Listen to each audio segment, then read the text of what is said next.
My beloved brethren, we are grateful that the Lord Vennad, has called me oleme tänulikud, et Issand on kutsunud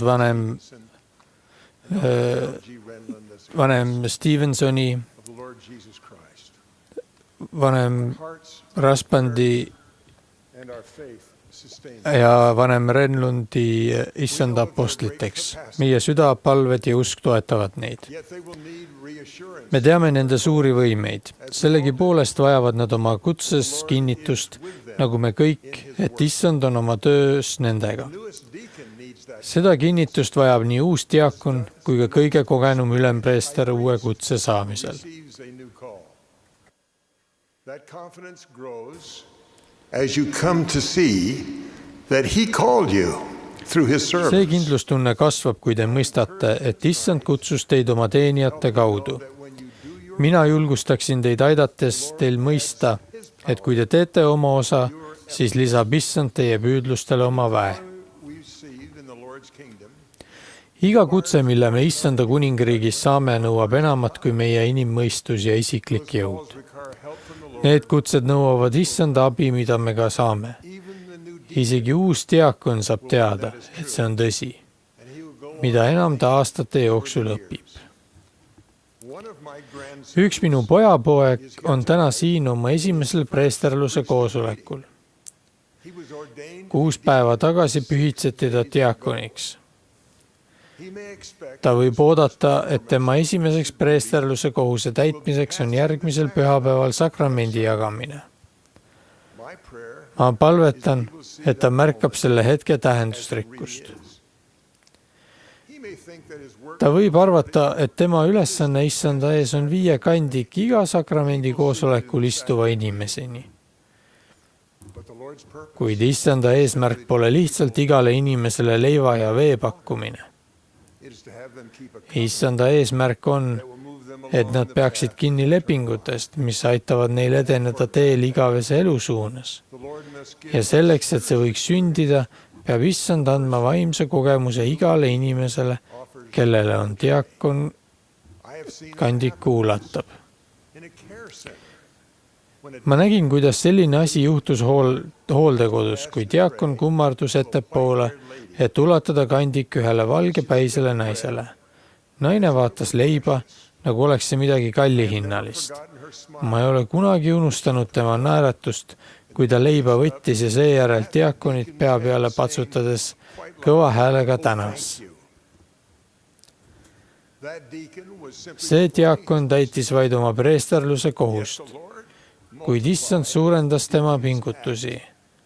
It was evident that the Oli selgelt näha, et see naine pidas meeles päästjat, kui ta diakoni teenimise eest nii siirast tänu väljendas. Ta sai kinnitust, kui noormees talle sakramenti jagas, et vaim saab olla koos temaga. she was not alone that day. Ta ei olnud tol päeval hooldekodus üksinda. Neither was the deacon Ka diakon polnud teda üksinda teenimas. service. A young teacher in the Aaronic priesthood may not sense Noor Aaroni preesterluse diakon ei pruugi üht peret õpetama minnes tunnetada, et Issand on tema töös koos temaga. simple testimony. Ma mäletan ikka veel ühe noore koduõpetuskaaslase lihtsat tunnistust, kes meie koju tuli. Confirmed his Vaim kinnitas tema sõnul, tema ise ei pruugi seda päeva mäletada, aga mina mäletan. The Lord will magnify the efforts of a young man. Issand suurendab noore mehe jõupingutusi taas, kui ta kutsutakse preestriks. The first Esimene ristimine, forms may be of a mille ta sooritab, võib olla laps, keda ta ei he may be tunne. worried about whether he will Ta võib say muretseda selle üle, kas ta ütleb õigeid sõnu ja viib talituse õigesti läbi. the Lord who serves Kuid Issand, keda ta teenib, suurendab tema teenimist. the person he Isik, baptizes has keda ta ristib, on teinud valiku edeneda teel igavesse ellu. the Lord will do his greater part. Issand täidab ka enda suurema osa. Ta tegi seda kord minu heaks, kui poiss, keda ma ristisin, mulle pisar silmi kõrva sosistas. Clean. Ma olen puhas, ma olen puhas.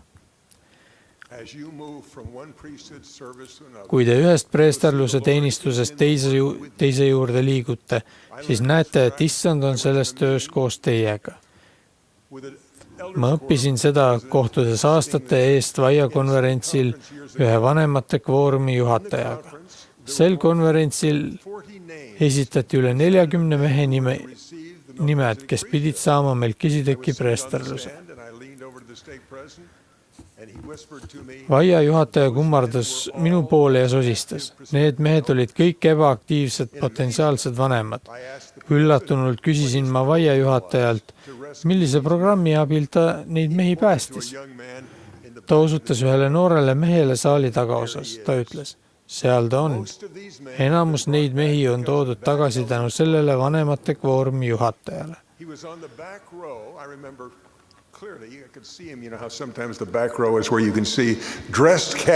Ta istus saali tagareas lihtsates riietes, jalad välja sirutatud ja kulunud saapad ristamisi tema ees.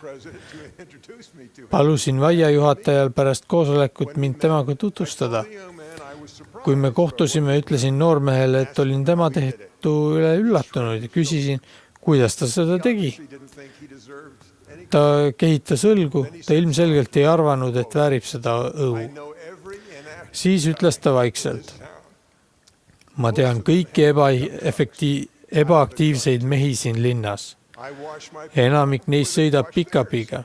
Mina sõidan ka pick-upiga ja ma pesen seda samas kohas, kus nemad enda autosid pesevad. Aja jooksul saime sõpradeks.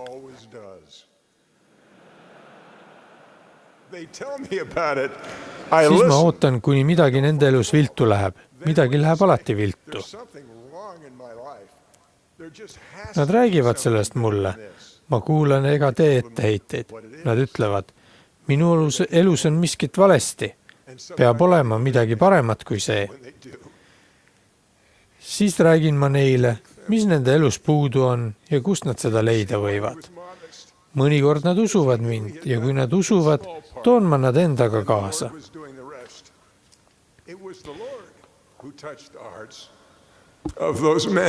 Te näete, miks ta nii tagasihoidlik oli, sellepärast, et ta teadis, et oli teinud oma väikese osa ja issand tegi ülejäänu. Issand oli puudutanud nende meeste südant nende murede keskel.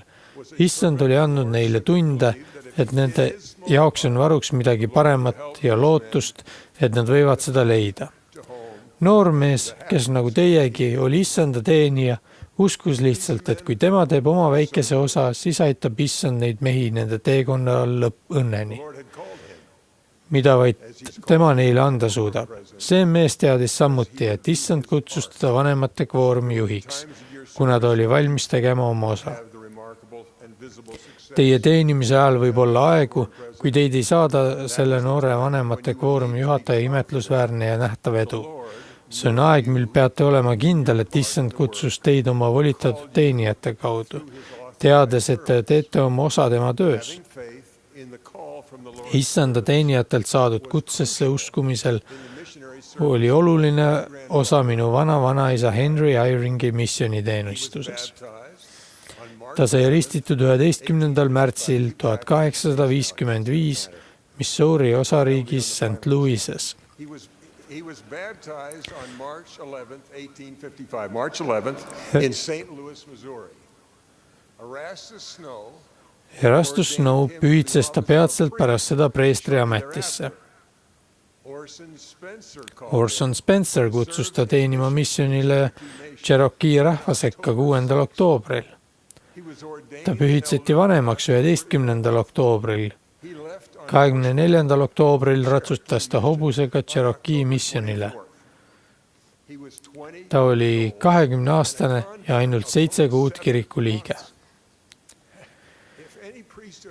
Kui ühelgi preesterluse hoidjal oli põhjust ennast ebakindlana või ettevalmistamata tunda, siis oli selleks Henry Eyring. Ainus põhjus, miks tal oli küllalt julgust missionile minna, oli usk tema südames, et Jumal kutsus teda oma volitatud teenijate kaudu. See oli tema julguse allikas. See peab olema vastupidamiseks vajaliku julguse allikaks, olgu meie preesterluse kutse milline tahes. Pärast seda, kui vanem Eyring oli 3 rasket aastat teeninud, nimetati ta pärast tema missionjuhataja surma missionijuhatajaks. ning toetati selles kutses 6. oktoobril 1858. Toimunud koosolekul ta oli sama üllatunud ja vapustatud, kui oleks üks vastakutsutud diakon. Ta kirjutas, kutse sellesse vastutusrikkasse ametisse tuli mulle päris ootamatult, kuid kuna see oli vendade tahe, võtsin ma selle rõõmuga vastu, tundes samas enda suurt nõrkust ja kogenematust.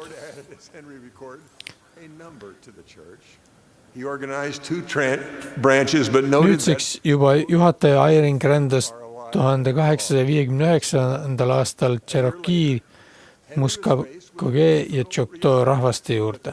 Tema jõupingutuste kaudu tõi issand Henry sõnade kohaselt mitmeid kirikusse. Ta organiseeris 2 kogudust, kuid märkis, et väga vähesed on hingega asja juures.